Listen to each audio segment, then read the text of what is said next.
ایسی کوئی قرارداد آپ گلگت اسمبلی سے پاس کرنے کے لیے تیار ہیں جس سے آگے قومی اسمبلی میں قانون سازی یا آئین سازی ہو سکے؟ وہ انشاءاللہ آپ کو اگلے چند دنوں میں یہ قرارداد مل جائے گی. مل جائے گی، آپ پاس کر رہے ہیں؟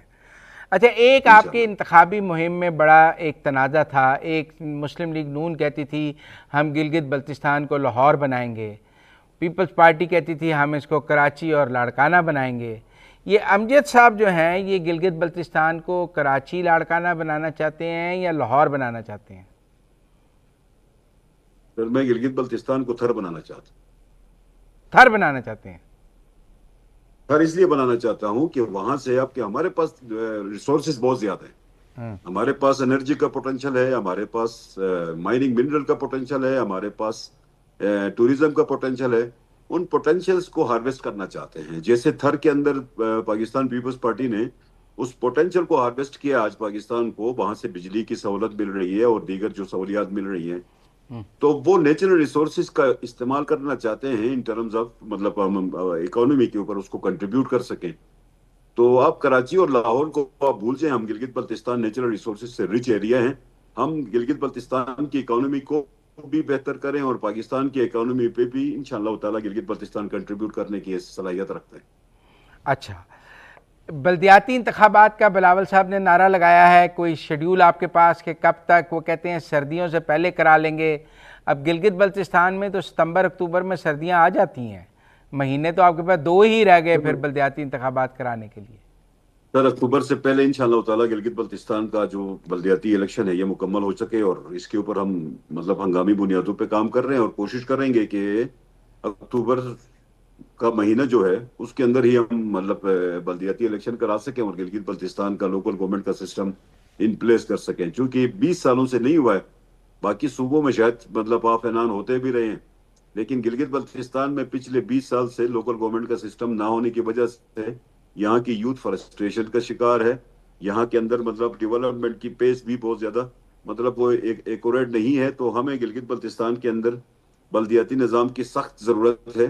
اور اس کے لیے اس کی وجہ یہ ہے سر کہ ہمارے پاس سینٹ کی پروویژن نہیں ہے، ہمارے پاس قومی اسمبلی کی پروویژن نہیں ہے، ہمارے پاس محض پروونشل اسمبلی کی پروویژن کے اندر اگر ہم اپنے آپ کو محدود رکھتے ہیں، بلدیاتی بھی نہیں کراتے، تو یہ جو ڈائسپورا ہے، یہ پولیٹیکل جو مطلب آپ کے پاس یوتھ ہے، اس کو ہم کہاں انگیج کریں؟ تو ہمیں اور فورمز کی ضرورت ضرور ہے. ہم جہاں آ کے حاکمیت کی بات کر کے قومی اسمبلی اور سینٹ کی جب بات کرتے ہیں تو وہ ایونیوز تلاش کر رہے ہیں، پولیٹیکل ایونیوز تلاش کر رہے ہیں. اسی طرح بلدیاتی نظام بھی آپ کا ایک پولیٹیکل ایونیو ہے جہاں پر اپنی یوتھ کو انگیج کر سکتے ہیں. نہیں، پر یہ بلدیاتی نظام کون سا ہوگا؟ سندھ والا ہوگا، بلوچستان والا ہوگا، یا اب کیونکہ 20 سال سے آپ کے پاس تو بلدیاتی انتخاب نظام نہیں ہوا، سر کوئی یہ بلدیاتی یہ قانون جو موجود ہے یا نئی قانون سازی کرنے کے لیے کوئی نیا نظام آپ کے ذہن میں ہے؟ سر یہ ہم نے اپنے دور میں 2014 میں ہم نے فریم کیا تھا. وہاں پہ میئر والا سسٹم ہم نے اس وقت بھی دیا. پولیٹیکل پارٹیز کی بنیاد پہ اس کے الیکشن ہونے، ہر مطلب میٹروپولیٹن سٹی کے اندر ہم نے میئر منتخب کرنے کی پروویژن رکھی ہے. وہ کہ ہم نے وہاں پہ جو وارڈز ہم نے بنائے ہوئے، ان وارڈز کے اندر سے جو آپ کے الیکٹڈ ریپرزینٹیٹیوز ہیں وہ پھر فردر الیکٹ کرتے ہیں میئر کو، اور میجارٹی سے وہ میئر الیکٹ کریں گے. اس طرح پھر پریفریز کے اندر پھر اس کو یونین کاؤنسل میں ڈسٹریبیوٹ کیا ہے. اس سے آگے جا کے پھر ڈسٹرکٹ کاؤنسل کا جو میکنزم ہے اس کو بھی رکھا. میئر کا الیکشن ڈائریکٹ نہیں ہوگا، انڈائریکٹ الیکشن ہوگا میئر کا؟ ابھی تک کا جو مطلب پروویژن موجود ہے اس میں میئر کا الیکشن انڈائریکٹلی ہے. اگر ہمارے پاس مسلم لیگ نون کے ہمارے دوست اگر ساتھ دیتے ہیں تو ہم اس کو ڈائریکٹ بھی کرنا چاہیں گے، ہمیں کوئی مسئلہ نہیں. اور آپ کو گلگت بلتستان کا اپنا پروونشل فنانس کمیشن بھی بنانا چاہیں گے؟ کیونکہ وہ بھی موجود نہیں ہوگا، کیونکہ کہتے ہیں کہ جب تک صوبائی فنانس کمیشن نہ ہو یہ بلدیاتی ادارے بنانا کوئی زیادہ اہم بات نہیں ہے، کیونکہ ہر وزیر اعلیٰ کا دل چاہتا ہے کہ پیسہ میرے ہی کنٹرول میں رہے، باقی چیز کہیں اور نہ جائے. تو امجد صاحب پیسہ بھی نیچے دینا چاہتے ہیں یا صرف ادارے بنانا چاہتے ہیں؟ نہیں سر، ہم پیسہ بھی دینا چاہتے ہیں. لوکل گورنمنٹ کو جتنا ہم امپاور کریں گے اتنی ہی گلگت بلتستان کی کا امیج بہتر ہو جائے گا، اتنا ہی آپ کا گراس روٹ کے اوپر مطلب ڈیولپمنٹ ہو جائے گی. ہم پیسے کو اوپر رکھنے کا مطلب آپ کی پروونشل گورنمنٹ پیسہ رکھ کے تو کیا کرے گی؟ اس کو اپنی لوکل گورنمنٹ کو منتقل کر کے پروونشل فائنانس کمیشن کے ذریعے سے لوکل گورنمنٹ کا بجٹ بڑھنا چاہیے، اور آپ کے لوکل گورنمنٹ کے جو ممبرس ہیں ان کو اس کے اندر اس پروسیس کا حصہ بنائیں. اور میکنزم بھی ایسا ہونا چاہیے کہ وہ پیسہ جا کے لگ جائے. صرف میں یہ بھی نہ ہو کہ آپ صرف اس کو لوکل گورنمنٹ ہے کہ پیسہ رکھیں اور وہ پیسہ مطلب یوٹیلائز نہ ہو ایکچولی پریکٹیکلی اس کو فیلڈ میں جا کے نہ لگے. تو وہ میکنزم بھی ساتھ میں دینے کی ضرورت ہے تاکہ وہ پیسہ لگ سکے اور لوگوں کا بینیفٹ ہو سکے. کوئی احتساب کا نظام بھی بنائیں گے یا احتساب کی ضرورت نہیں ہے گلگت بلتستان میں؟ سر احتساب تو اینٹی کرپشن کا ادارہ تو ہمارے پاس پہلے سے ہے. احتساب تو ہر سیاستدان کا ہر 5 سال بعد ہوتا رہتا ہے. تو ابھی ہم الیکشن سے گزر کے آئے ہیں تو جتنا احتساب ہمارا الیکشن میں ہوا ہے تو ہم تو مطلب 4 مہینے سو بھی نہیں سکے. آپ کو نہیں پتا سر وردی صاحب ہماری کیا حالت تھی. نہیں نہیں، ہمیں پتہ ہے آپ کی کیا حالت ہے. الیکشن ملتوی بھی ہوئے، سردیوں کی وجہ سے کیمپین لمبی بھی ہو گئی اور سب کچھ، وہ سارا کچھ تو نظر آیا سب کچھ، لیکن بالآخر انتخابات ہو گئے، یہ بہت اچھی بات ہے. اچھا اب ذرا آگے چلتے ہیں. یہ آج کل آپ دیکھ رہے ہیں کہ جو پاکستان کی سیاست ہے، دہشت گردی ہے، لیکن آپ کے گلگت میں تو لٹریسی ریٹ بہت اچھا ہے، تعلیم کی شرح بہت اچھی ہے، بے روزگاری زیادہ ہے، تعلیم اچھی ہے. سر بے روزگاری کا ریشو گلگت بلتستان میں مور دین 80% ہے ہاں، اور یہی سب سے بڑا چیلنج ہے اس حکومت کے سامنے. دوسرا مطلب گلگت بلتستان کے اندر غربت بھی بہت زیادہ ہے. تو یہ غربت ایک فنامنا ہے. دوسرا مطلب بے روزگاری چونکہ پرائیویٹ سیکٹر گلگت بلتستان میں نہیں ہے. اب اس پرائیویٹ سیکٹر کو جب تک گلگت بلتستان میں ان پلیس نہیں کرتے یہ بے روزگاری کا فنامنا رہے گا.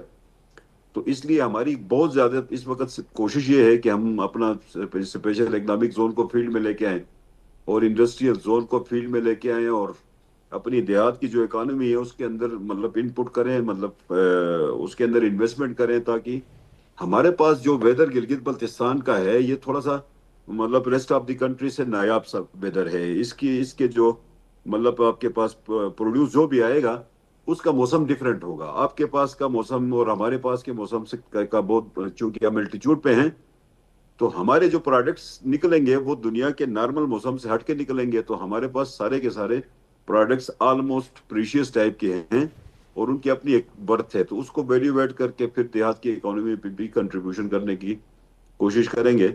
تو یہ سارے چیزیں تو نہیں، پر چیلنجز ہیں اسپیشل جو کہ اکنامک ہمیں زون میں سامنا کس کرنا. قسم کی انڈسٹری گلگت میں لگا سکتے ہیں؟ آپ کا کیا خیال ہے کہ کون سی انڈسٹری گلگت میں وائبل ہے؟ سر گلگت بلتستان کے جو اسپیشل اکنامک زون کے اندر جو آپ کی انڈسٹری لگے گی آپ کی مائننگ منرل کے اوپر بہت سارا مطلب آپ کے پاس انڈسٹری کا پوٹینشیل موجود ہے. اس کے علاوہ بھی چونکہ ہم جغرافکلی ہم لنک ہوتے ہیں چائنا کے ساتھ، اس کی جو اسمبلنگ یونٹس ہیں بہت سارے ان کو گلگت بلتستان کے اندر ان کے اسمبلنگ یونٹس بن سکتے ہیں اور بہت ساری ٹیکنالوجی یہاں پہ آ کے شفٹ ہو کے یہاں پہ بنے گی. تو ہم پھر پوری دنیا کو یہاں سے مطلب اپروچ کر سکتے ہیں. پاکستان کے علاوہ بھی ہم پھر عربین سی کے ذریعے سے بہت سارا دنیا کو ایکسس کر سکتے ہیں. اس میں روٹ شارٹیسٹ روٹ ہے، یہ 7 days کا روٹ ہے. آپ کو پتہ ہے کہ چائنا سے مطلب جو آپ پاکستان کو ایکسس کرتے ہیں یہ کراکرم ہائی وے سے جو ایکسس کرتے ہیں وہ آپ کو 7 days میں پڑتا ہے. اگر آپ سی کے روٹ سے آپ مطلب ایکسس کرنا چاہیں گے تو اس میں 45 days لگتے ہیں. تو شارٹیسٹ روٹ ہے. اگر ہم اسمبلنگ یونٹس بھی کسی طریقے سے ہم اپنے اسپیشل اکنامک زون میں اسٹیبلش کرنے میں کامیاب ہوتے ہیں تو اس صورت میں آپ کا یہ 7 days والا بھی اور شارٹ ہو جائے گا، اس کو 3 سے 4 days میں آ جائے گا. تو اس صورت میں آپ بہت زیادہ مطلب اکانومی آپ کی کنٹریبیوشن پورے ملک کی اکانومی میں یہ کنٹریبیوٹ کر سکتا ہے. اس کی بنیادی وجہ یہ ہے کہ یہاں پہ ہائیڈرو جنریشن ہے. آپ کی انرجی بہت چیپ ہے یہاں پہ. اگر آپ پیدا کرتے ہیں بجلی کو تو آپ تھرمل جنریشن جو پاکستان میں ہے اس سے تو مطلب آپ کا جو کاسٹ ہے وہ زیادہ آتی ہے.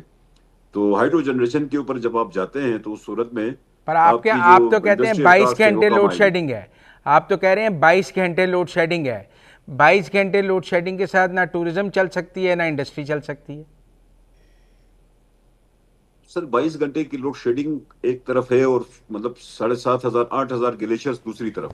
پانی کا اتنا ہائی فلو ایک طرف ہے اور دوسری طرف سے یہ مطلب آپ کے پاس لوڈ شیڈنگ ہے. تو مطلب یہ ہے کہ نائلی کہیں پہ میری طرف ہے کہیں پہ کسی اور کی طرف انرجی کریڈور بن سکتا ہے. وہ آپ کا گلگت بلتستان پاکستان کا انرجی کریڈور بن سکتا ہے. تو اس کے انرجی کریڈور بنانے کے لیے انویسٹمنٹ ہم دیگر ملکوں سے بھی لائیں، فارن ایڈ بھی لائیں اور گلگت بلتستان کے اندر یہ انویسٹمنٹ کریں تاکہ آپ انرجی مطلب یونٹس آپ کے لگیں، بجلی پیدا ہونا شروع ہو جائے اور آپ کے انڈسٹریل آپ کا انڈسٹری بھی چلے اور